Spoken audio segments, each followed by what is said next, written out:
Vinod Pankaj Mishra and you are welcome in my YouTube channel Pankaj Institute of English. So dear friends, I am here with English speaking practice sentences. These sentences are very useful for learning English. तो dear friends, आप भी इसी प्रकार के sentences को English में कैसे बोलते हैं सीखना चाहते हैं और आपने अभी तक हमारे चैनल को सब्सक्राइब नहीं किया तो प्लीज़ इसे सब्सक्राइब करिए, बेल आइकॉन को प्रेस करिए ताकि इस प्रकार के वीडियो का नोटिफिकेशन आप तक पहुंच सके तथा इन्हें ज़्यादा से ज़्यादा लाइक और शेयर करिए।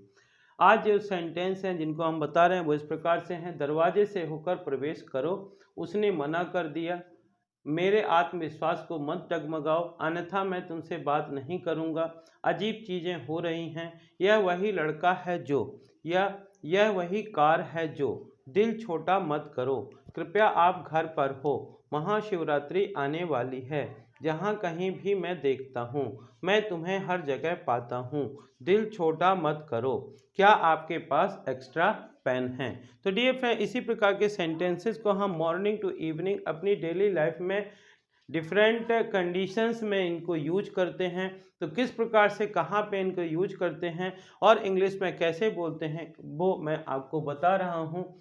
जैसे कई बार बोलते हैं कोई एक टेम्परेरी दरवाज़ा बनाया जाता है और बोला जाता है कि आपको दरवाजे से होकर के प्रवेश करना है, तो इसको इंग्लिश में बोलेंगे इंटर थ्रू गेट। जब कहीं से होकर के गुजरते हैं तो थ्रू का यूज करते हैं, इंटर थ्रू डोर।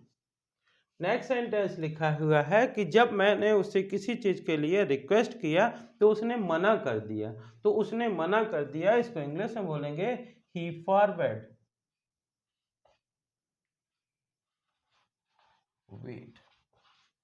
ही फॉरवर्ड यानी उसने मना कर दिया। डियर फ्रेंड्स, कॉन्फिडेंस यानी कि आत्मविश्वास जो वो चीज़ होती है जिसके द्वारा हम असंभव चीज़ को भी संभव कर सकते हैं। तो यदि हम किसी काम में लगे हुए हैं और कोई हमको हतोत्साहित कर रहा है, डिस्करेज कर रहा है, तो हम कहते हैं कि मेरे आत्मविश्वास को मत डगमगाओ। तो इसको इंग्लिश में बोलेंगे don't undermine my confidence.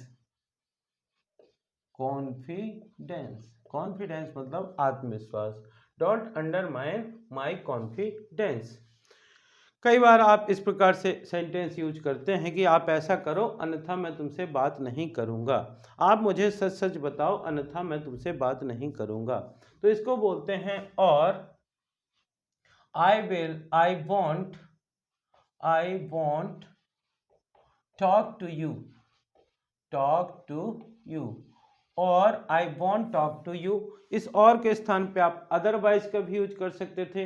Otherwise I want talk to you. Otherwise का मतलब ये होता है अन्यथा, एल्स का भी मतलब होता है अन्यथा। यहाँ पे मैंने और या अदरवाइज का यूज करके बताया। अजीब चीज़ें हो रही हैं। जब कोई भी चीज़ एज यूजुअल सामान्यता जैसे होती हैं वैसे नहीं होते हैं तो हम बोलते हैं कि अजीब चीज़ें हो रही हैं। तो अजीब चीज़ें हो रही हैं, इसको इंग्लिश में बोलेंगे strange things are happening. Strange things are happening, अजीब चीज़ें हो रही हैं। डियर फ्रेंड्स, कई बार हम किसी भी व्यक्ति को या किसी भी चीज़ को बताने के बोलते हैं कि यह वही लड़का है जो मेरे पास आया था, यह वही लड़का है जो हमेशा टॉप करता है। तो जब कभी भी इस प्रकार से बताना हो तो हम इसको बोलते हैं this is the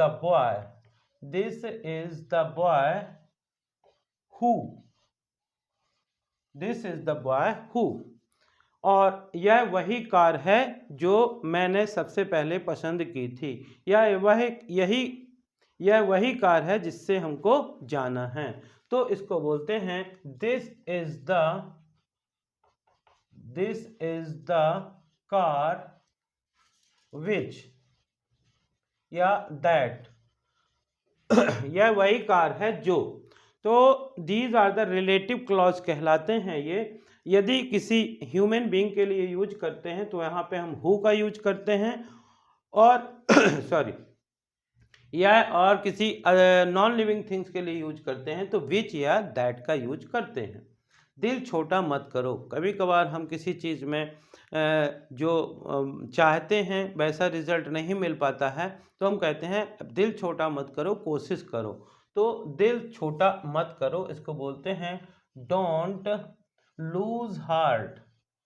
don't lose heart, pay attention and you will reach to your गोल।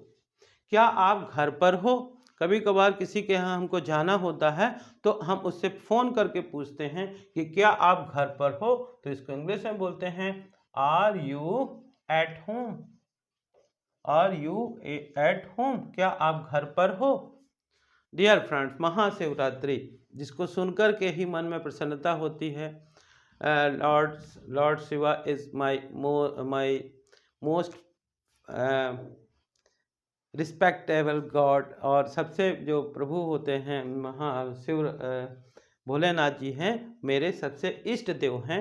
इसलिए मुझे भी महाशिवरात्रि का इंतज़ार रहता है। और यदि हम कहना चाहते हैं कि महाशिवरात्रि आने वाली है तो इसको बोलते हैं Mahashivratri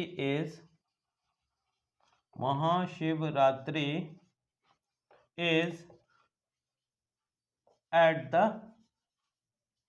corner. Eight the corner, eight the corner, जब कोई चीज़ आने वाली या होने वाली होती है तो हम एट द कॉर्नर का यूज करते हैं। नेक्स्ट सेंटेंस लिखा है जहाँ कहीं भी मैं देखता हूँ। इसका मतलब होता है कि जहाँ जहाँ मैं देखता हूँ, इसको बोलते हैं वेयर एवर आई सी। जहाँ कहीं भी को इंग्लिश में वेयर एवर, या इसी को जहाँ जहाँ भी बोल सकते हैं, वेयर एवर आई सी। मैं तुम्हें हर जगह पाता हूँ। तो डियर फ्रेंड्स, जब हम किसी को बहुत ज़्यादा मानते हैं तो बोलते हैं कि मैं जहाँ भी देखता हूँ मैं तुम्हें हर जगह पाता हूँ। I find you everywhere. I find you everywhere. और डियर फ्रेंड्स, नेक्स्ट सेंटेंस लिखा है क्या आपके पास एक्स्ट्रा, ये नेक्स्ट सेंटेंस लिखा हुआ है दिल मत दुखाओ। The sentence was revise so I have change. दिल मत दुखाओ, कहते हैं कि हमको किसी के दिल दुखाना नहीं चाहिए क्योंकि किसी की उससे बद्दुआ लगती है। तो दिल मत दुखाओ, इसको इंग्लिश में बोलेंगे डोंट हर्ट। Don't hurt. क्या आपके पास एक्स्ट्रा पेन है? When you are in the examination hall, जब आप परीक्षा हॉल में बैठे होते हैं और आपके पास पेन नहीं होता तो जनरली आप पूछते हैं क्या आपके पास एक्स्ट्रा पेन है। इसको बोलते हैं do you have an extra pen. Extra pen. तो डियर फ्रेंड, इसी प्रकार के सेंटेंस हम अकॉर्डिंग टू कंडीशन के अनुसार यूज करते हैं। आप भी इस प्रकार के सेंटेंस को आसानी से बोल सकते हैं, पढ़ सकते हैं और लिख सकते हैं यदि इनकी बार बार प्रैक्टिस करते हैं तो। देखते हैं एक बार शुरू से लेकर लास्ट तक। दरवाजे से होकर प्रवेश करो। Inter through door. उसने मना कर दिया। ही फॉरवेट, मेरे आत्मविश्वास को मत डगमगाओ। कभी कभार इस प्रकार मेरे आत्मविश्वास को मत डगमगाओ, यदि ये कहना है तो इसको बोलेंगे don't undermine my confidence. Don't undermine my confidence, अन्यथा मैं तुमसे बात नहीं करूँगा। और I want talk to you, और I want talk to you, या otherwise I want talk to you. अजीब चीज़ें हो रही हैं। Strange things are happening. Strange things are happening. यह वही लड़का है जो, this is the boy who. This is the boy who. यह वही कार है जो, this is the car which, या this is the car that. दिल छोटा मत करो। Don't lose heart. Don't lose heart. क्या आप घर पर हो? Are you at home. Are you at home. Mahashivratri आने वाली है। Mahashivratri is at the corner. Mahashivratri is at the corner, जहाँ कहीं भी मैं देखता हूँ। Wherever I see, wherever I see, मैं तुम्हें हर जगह पाता हूँ। I find you everywhere, I find you everywhere, दिल मत दुखाओ, डोंट हर्ट, डोंट हर्ट। और क्या आपके पास एक्स्ट्रा पेन है? Do you have an extra pen, do you have an extra pen. तो डियर फ्रेंड, इस प्रकार के सेंटेंसेस को आप भी डेली लाइफ में यूज करिए। इन सेंटेंसेस को बार बार पढ़कर, बार बार सुनकर या बार बार लिख करके प्रैक्टिस करिए। और आप अपनी प्रैक्टिस के लिए इस प्रकार से हिंदी में सेंटेंस लिखिए और उनको इंग्लिश में अपने से ट्रांसलेट करिए। तो डियर फ्रेंड्स, आई होप कि आपको इस प्रकार के सेंटेंस पसंद आए होंगे। यदि पसंद आए हों तो इन्हें ज़्यादा से ज़्यादा लाइक करिए, शेयर करिए। और यदि आप चैनल के लिए नए हैं तो प्लीज़ इसे सब्सक्राइब करिए, बेल आइकन को प्रेस करिए, ताकि आप भी इसी प्रकार के सेंटेंस को जब भी नोटिफिकेशन हो वो आप तक पहुंच सके। तथा इन्हें ज़्यादा से ज़्यादा लाइक और शेयर करिए। Thank you for watching.